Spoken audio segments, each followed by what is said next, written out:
Ana büyük götürüp varız birlikte. İget anda. Şarkın geleceğimiz için, memleketimizin önügüsü için, şarkı vardığımız, gelsin dik durun, kollarımızı büyük tutarıp, bizlerin prezident, Şaparım Sadır Nurgül'ü dostu olalı. Hoşçakalın doktorumuzun. Hoşçakalın. Bugün elin kolgosuna iyi olgun. Kırgız Respublikası'nın canı saylangan. Ümidine iyi olgun. Sadır Nurgül'ü Şaparım yatak bulanlar. Hoşçakalın doktoruyla, özünüzler, olmalarla Sadır Nurgül'ü Şaparım. Hoşçakalın olsun.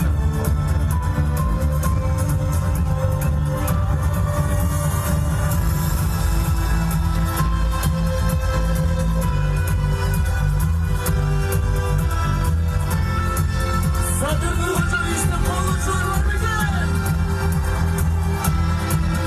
Onlarda bir, onurdan arap duran çeliklerimizde tuğlamızda bir kadarım kılçak kolunu koyama. Kırgız Respublikası'nın memleketlik himni çağırsın.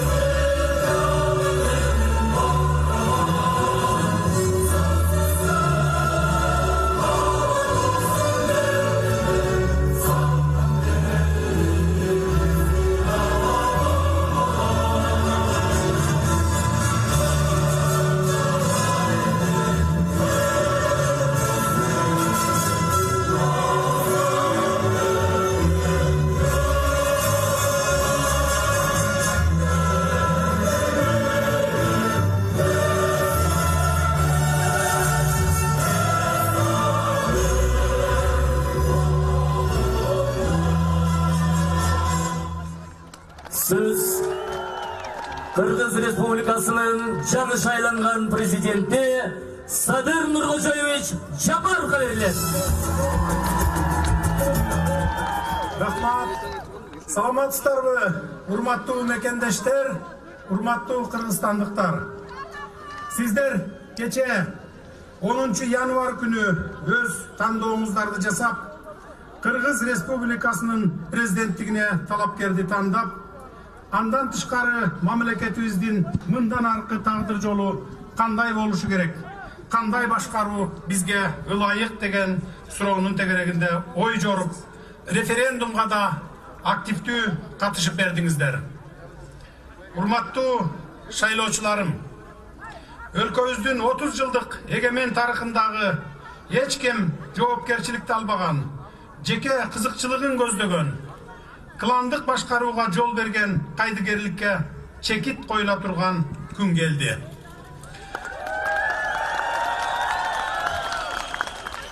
Бүгүндөн баштап Кыргызстаныбыздын өнүгүү жолуна карай кадамдар ташталды. Кандай гана азаптарды баштан кечирбедик. Өлкө экономикасы шундай оор абалга келди. Өнөр жай, өндүрүш, бажы, сот, прокуратура, салык, айыл чарба, маданият жана башка тармактарыбыз кейиштүү абалда калды. Эл турмушу оңбогондой оор абалда. Социалдык көйгөйлөр күн сайын көбөйүп, ар бирибиздин жүрөгүбүздү ооруткан учурда жашап жатабыз. Мамлекетти тоногондор, ууру кескилер гана байып, карапайым журтубуз кыйынчылыкты баштан кечирүүдө. Мынакей ушундай оор жагдайда өлкө тагдырын өз колума алганы турам. Бүтүндөй мамлекетибиздин келечеги оң жолго коюуда чоң жоопкерчиликти алуумага буйруптур. Мен ушул оор милдетти, оор жүктүн салмагын сезип, мекенибиздин алдында ак кызмат өтөөгө болгон күчүмдү жумшаймын. Сиздердин ишеничиңиздерди толук актаймын. Кыргызстандын экономикасын оңдоо үчүн алдыга коюлган бир топ идеяларыбыз бар. Буюрса, аларды жүзөгө ашырып, элибиздин бакубат турмушун курууда саясий эрким да жетет. Жаратылышка бай, кен байлыктарыбыз мол, тоолорубуз, сууларыбыз, табиятыбыз, жерибиз кылымдар бою келечек муунубузга ыйык сактап, мурас катары өткөрүп берүүгө тийишпиз. Калың эл тарабынан зор үмүт артылып, өлкө башчылыгына шайланган соң, биринчи кезекте ата журт алдында, жалпы элимдин алдында кажыбас кайрат менен адилет башкарып, элибизге жана келечекке ак кызмат өтөйм деп ишендирип кете алам. Урматтуу мекендештер, жалпы кыргызстандыктар, мекенибизден алыста жашап иштеген ардактуу биздин мекендештер, 10 январда өткөн шайлоодо мага көрсөткөн ишенимиңиздерге терең ыраазычылык билдирем. Кыргызстаныбызды өнүккөн өлкөгө айландыруу менин эң башкы ыйык милдетим. Карызга баткан өлкөбүздү мекен үчүн деп каржала иштеп бутка тургузуубуз абзел. Кыргызстан бизге ата бабалардан мураска калган. Далай кармаштарда кандар төгүлүп, ер жүрөк баатырларыбыз эл үчүн, мекен үчүн деп манаста ураан чакырып, шейит кетишкенин биз эч убакта унутта калтырбайбыз. Биз алардын ушул ыйык милдетин ар качан акылга түйүп, жүрөккө бек сактайбыз. Аталарыбыз, энелерибиз ушул күндү самап олтуруп, бизге Кудайдын буйругу менен келген эң чоң бактыбыз эгемендиктин туусун бийик тармап, асманыбыз дайым ачык болуш үчүн өмүр өткүчө кызмат кылуу ар бир жараныбыздын ыйык милдети болууга тийиш. Урматтуу кыргызстандыктар, өлкөбүздөн тышкары алыста жашап иштеген биздин мекендештер, мен бүгүн дагы бир нерсени кошумчалап айта кетүүнү оң көрүп турам. Кыргыз Республикасынын президенттигине мени менен катар талапкер болуп аттанышкан биздин мекенчил азаматтарыбызга да терең ыраазычылыгымды билдире кетейин. Өзүңүздөр билгендей, президенттикке аттанышкан менден башка да талапкерлерибиздин саясатта өзүлөрүнүн салмагы, кадыр баркы, тажрыйбалары бар. Жана алар да эл урматына ээ болгон инсандар. Алардын да өлкөбүздү өнүктүрсөм, Кыргызстаныбызды кубаттуу мамлекетке айлансак экен деген ыйык тилектери бар. Мен өзүмдүн атаандаштарымды дал ушул тилектери жана сапаттары орду үчүн сыйлайм жана терең урматтайм. Кудай буйруп, президент катары толук кандуу ишке киришерим менен, мени менен бирге өз талапкерлигин коюшкан атаандаштарымды акылга алчап, өлкө тагдырын оң жолго салууда кеңешип, баарлашууга чакырам. Бири-бирибизге карата жалган жалаа, ушак айың, көө жапмайдан эл турмушу эч убакта оңолуп кетпейт. Бөлүнүп жарылуудан эч нерсе утпайбыз. Бөлүнгөндү бөрү жейт деген макалды унутпайлы. Азыр бизге ынтымак керек. Рызкыны элибизге ынтымак гана алып келет. Урматтуу мекендештерим, эгемен өлкөбүз өнүп өссө экен деп ыйык тилек кылган ардактуу элим, мага сиздерден бир гана нерсе керек. Ал ишеним. Өлкөбүздүн келечегине болгон ишеним. Демек, кыйын шартта турган өлкөбүздү оңдоп, алдыга жылдыруу ниетинде сиздер да мага колдоо көрсөтүп, мени менен чогуу чаран кызматташсаңыздар деп сурам кететилем.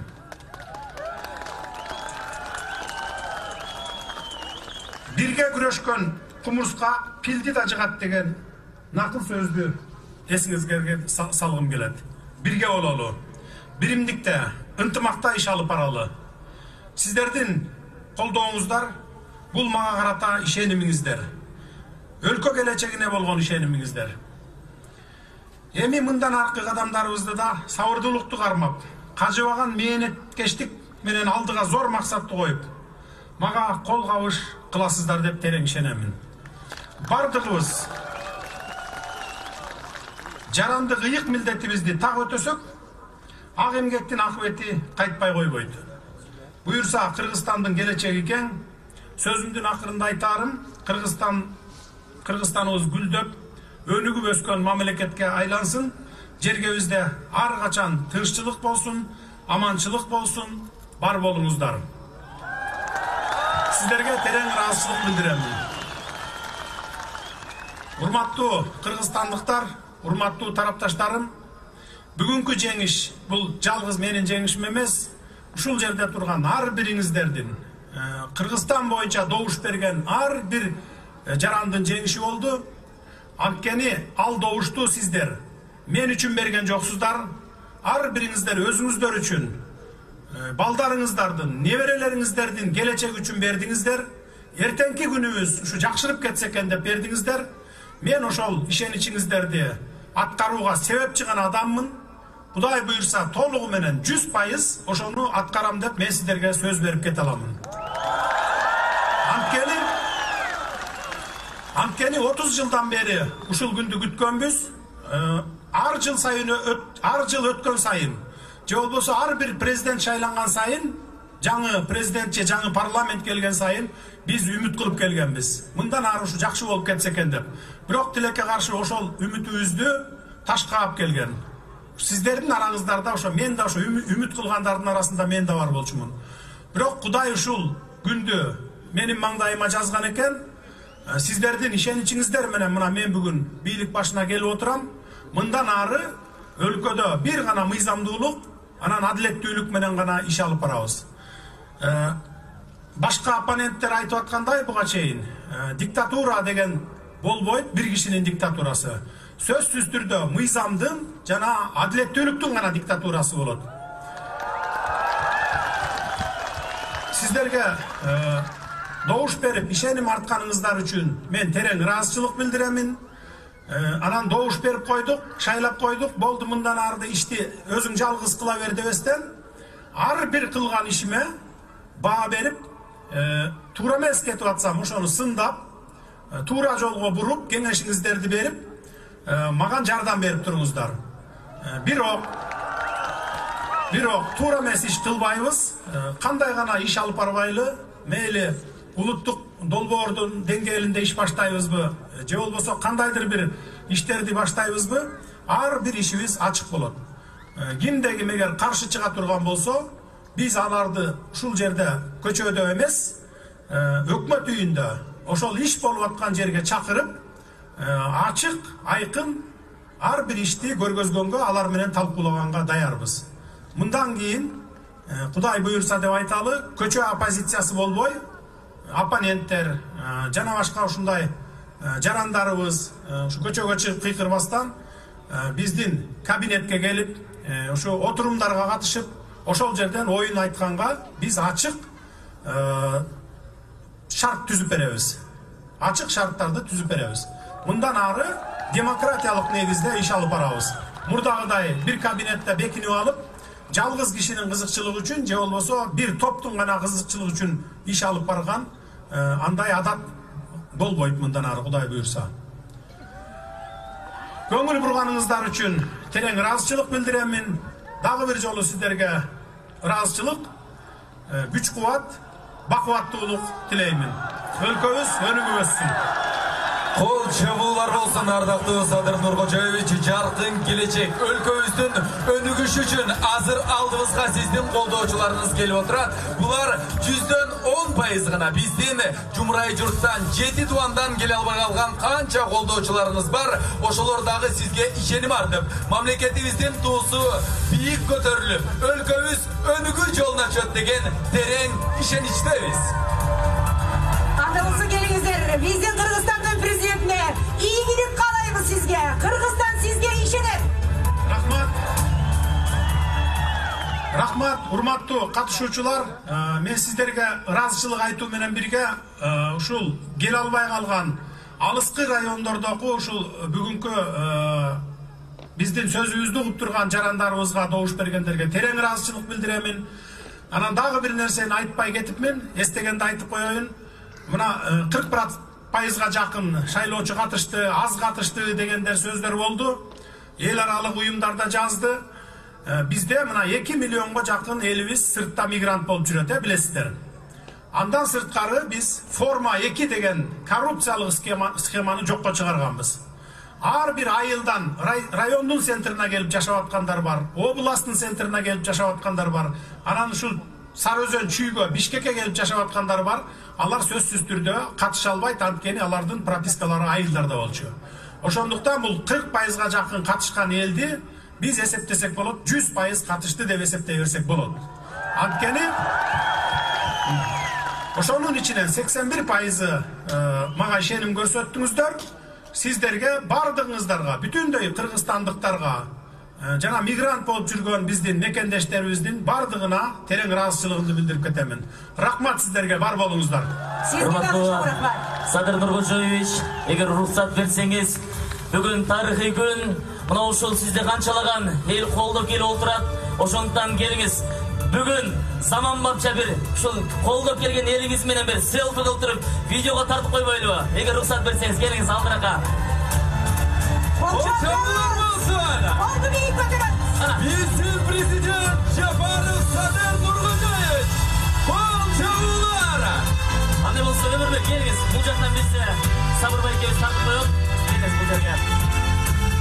Урматтуу кыргызстандыктар, урматтуу туугандар, бүгүн 11 январь 2021 жыл Кыргызстаныбыздын жаны ажоосу Садыр Нуркожоевич барыбыз келиңиздер.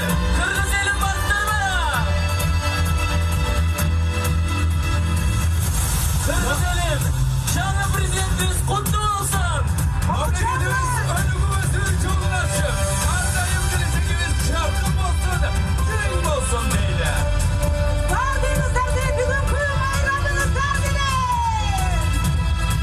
Эл башчыбыз, жаңы ажообуз куттуу болсун, агайын туугандар.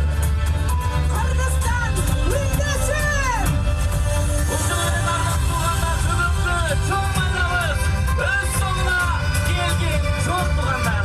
Биздин байрамыбыз даватка чоңуланмакчы. Анда болсо келиңиздер, курматтуу кезиктештер.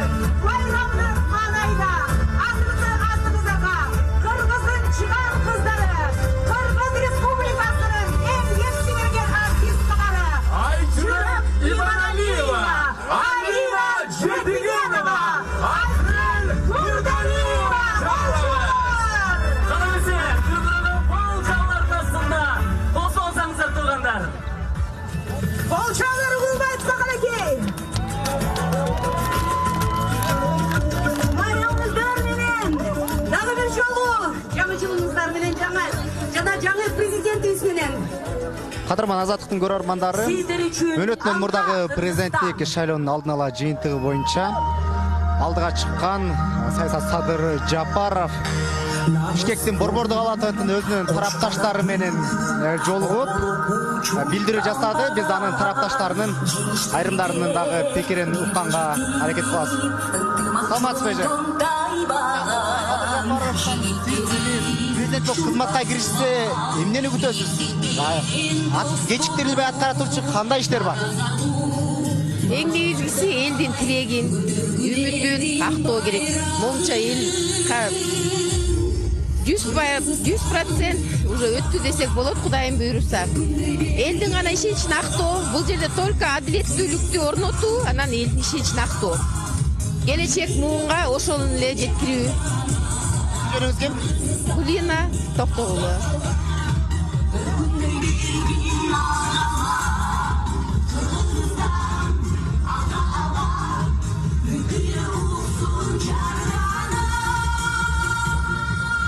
Бишкектин Борбордук алааты аянтында өнөтүнөн мурдагы президенттик шайлоодо азыр 81% менен алдыда келе жаткан Садыр Жапаров тарапташтардын алдына чыгып өзүнүн билдирүүсүн жасады. Анда ал президенттикке башка да талапкерлер 16 талапкер тууралуу да сөз кылып, аларды менен ушул шайлоонун расмий жыйынтыгы чыккандан кийин кызматташуу боюнча өзүнүн сунуштарын берерин, эч кандай саясий куугунтук болбой турганын, өлкөдө мыйзамдын жана адилеттүүлүктүн гана диктатурасы орнобой турганын билдирди.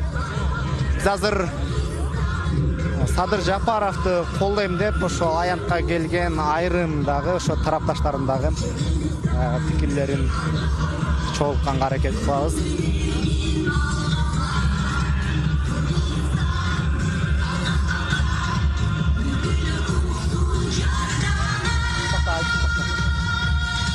саламатсызбы? Мен атым Бакыт Төрөгелди уулу, Азаттык радиосунан. Садыр Жапаров азыр эми президенттик шайлоодо расмий эмес, бирок алдын ала жыйынтык менен алдыда келе атпайбы? Эгер расмий президент болуп кызматка кирише турган болсо, жаңы бийликтен, анын ичинде Садыр Жапаровдон эмнени күтөсүз, анан эмнени ишке ашырышы керек бийлик? Мен атым Даутбек, мен өзүм Баткен областынан болом. Бул жерде жашайм. Бул Садыр Жапаров келгенде бул Кыргызстанга бул жарык, карабайсыңар, ачык асман. Бул Кыргызстанга бул жарык акыйкат келди го дейм. 30 жылдан бери келбеген акыйкат келди деп мен ишенем да, толук ишенем да. Акыйкат булуттан мындан ары. Карапайым элдин үнү эми айтылат. Ишти эмнеден башташ керек? Ишти бул эми биринчи өзүн өзү тазалаш керек. Жанындагыларды тазалаш керек. Коррупционерлерди жок кылыш керек баарына. Бул ишти ушу биринчи коррупционерлерди жок кылыш керек, тазалаш керек, тазалануу болуш керек, люстрация болуш керек, жаштарды алып келиш керек жумушка. Потому что жаштар чет мамлекетте көптөр жүрөт. Билимдүү, акылдуу балдарда диплом барлары чет мамлекетте иштеп, ошолордун баарын жаштарды тартып Кыргызстанга өкмөткө, бийликке орнотуш керек. Жаңы жаш балдарды, акылдуу балдар көп бизде. Баарын тартып келиш керек бул жака, Кыргызстанга алып келип иштетиш керек. Могу 33 деген аксакалдарыбызды эс алыш керек, совет бериш керек мындан ары эми Кыргыз элине. Эми жаштарга жол ачып бериш керек. Иншалла буюрса Алла Таалам колдоп Садыр Жапаровду алып келди Кыргызстанга. Бул деле жөн келген жок. Алла Тааламдын буйругу менен келди. Бул карапайым элдин үнү жетти деп ойлойм да. Кудайга жетти да. Ошонун айынан келип, буюрса иншалла эми Кыргызстан өнүгөт. Мен ушунчалык ишенип турам, жүрөгүм менен ишенип турам. Буюрса иншалла өнүгөт Кыргызстан. Буюрса.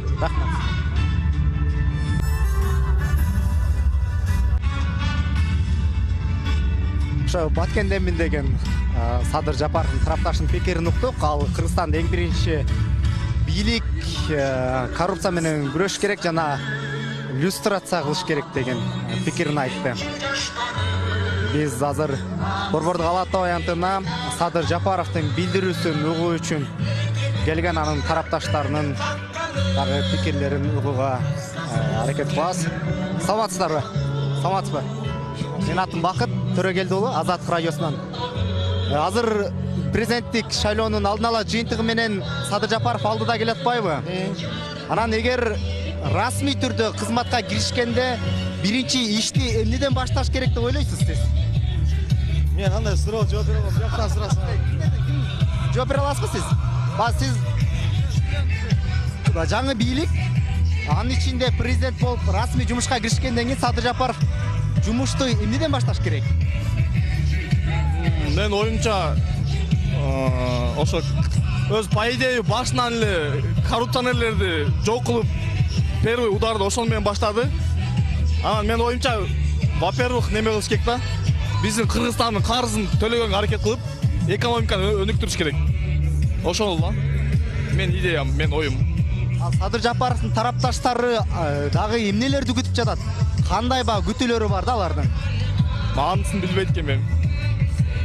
Аты жөнүңүз ким? Нурбек. Рахмат сизге. Садыр Жапаровдун дагы бир тарапташымын деген Нурбек деген жаранын пикирин уктук. Ал тышкы карыз маселесин көтөрдү. Буга чейин Садыр Жапаров өзү дагы тышкы карыздан кутулуу боюнча бир нече билдирүүлөрдү айткан. Ал эми бирок кече 10 январда ошол шайлоонун алдын ала жыйынтыгынан кийин өткөргөн басма сөз жыйынында тышкы карыздан кутул эми бул дароо эле болуп кетпесин, алдыңкы 3-4 жылдын аралыгында чет мамлекеттин карыздан кутулуу боюнча иш аракеттери көрөрүн билдирген. Саламатсыздарбы? Менин атым Бакыт Төрөгелди уулу, Азаттык радиосунан. Сиздер президенттик кызматына Садыр Жапаров киришсе, жумушту биринчи эмнеден башташ керек деп ойлойсуз? Жумушту катуу тартиптен башташ керек, экономикадан башташ керек. Ушул Эң негизгиси баягы экономиканы көтөрүш керек, э? Экономиканы көтөрүш керек, айлыктарды көтөрүш керек, пенсияларды, пособияларды көтөрүш керек. Тартипти, коррупцияны жок кылыш керек, жоюш керек, түп тамыры менен. Ошого биз дагы көмөктөшүш керек. Бардык эл Кыргызстанда жашаган ар бир граждан ошого жардам беришибиз керек. Аты жөнүңүз ким? Менин атым Максат. Сиздин пикириңиз кандай? Садыр Жапаров жумушту эмнеден башташ керек? Анан кечиктирилбей аткарыла турчу кандай иштер турат алдыда? Азыр биздин бүгүнкү президентибиз Садыр Жапаров келечекке болгон көз карашы азыр сөзүнөн байкалып, элдин алдын ала элге түшүнүк берип, жана да экономиканы, мамлекетти көтөрөбүз деген жакшы ойлор менен турат. Биз колдойбуз, бекенчил болойлу, ар бирибиз бекенибизди сактайлы. Эмне жумушту башташ керек деп ойлойсуз? Кайсыны кечиктирилбей аткарыла турчу иш? Мен оюм боюнча биринчи тартип болуш керек элибизде. Андан кийин элибизде кичине түшүнүк болуш керек. Алдын ала экономикабыз биздин өсүш керек, алдыңкы мамлекеттерге кошулушубуз керек. Биз ошону күтөбүз, Кудай кааласа, биздин келечек президентибиз Садыр Жапаровдон. Аты жөнүңүз ким? Курсанбек. Кадырман Азаттыктын көрөрмандары, биз ушуну менен Бишкектин ала таянтынан түз алып берүүнү жыйынтыктайбыз. 10 январда Кыргызстанда мөөнөтүнөн мурдагы президенттик шайлоо болгон. Анын алдын ала жыйынтыктары менен Садыр Жапаров алдыда келатат. Андан кийинки орунда Адахан Мадумаров, Бабур Төлбаев, 3-чү орунда, андан кийин калган башка талапкерлер. Садыр Жапаров бүгүн Борбордук ала таянтында өзүнүн тараптарын чогултуп, алардын алдында билдирүү жасады. Ал өзүнүн сөзүндө президенттикке талапкер болгон башка дагы саясатчылар менен бир столго отуруп сүйлөшүүгө макул экенин, расмий кызматка киришкенден кийин алардын дагы программалары менен таанышып, кызматташууга чакырарын айтты. Мен Бактырегелди уулу жана Азиз Самарбеков кызматта болдук. Кайрадан амандыкта көрүшкөнчө саламатта туруңуз.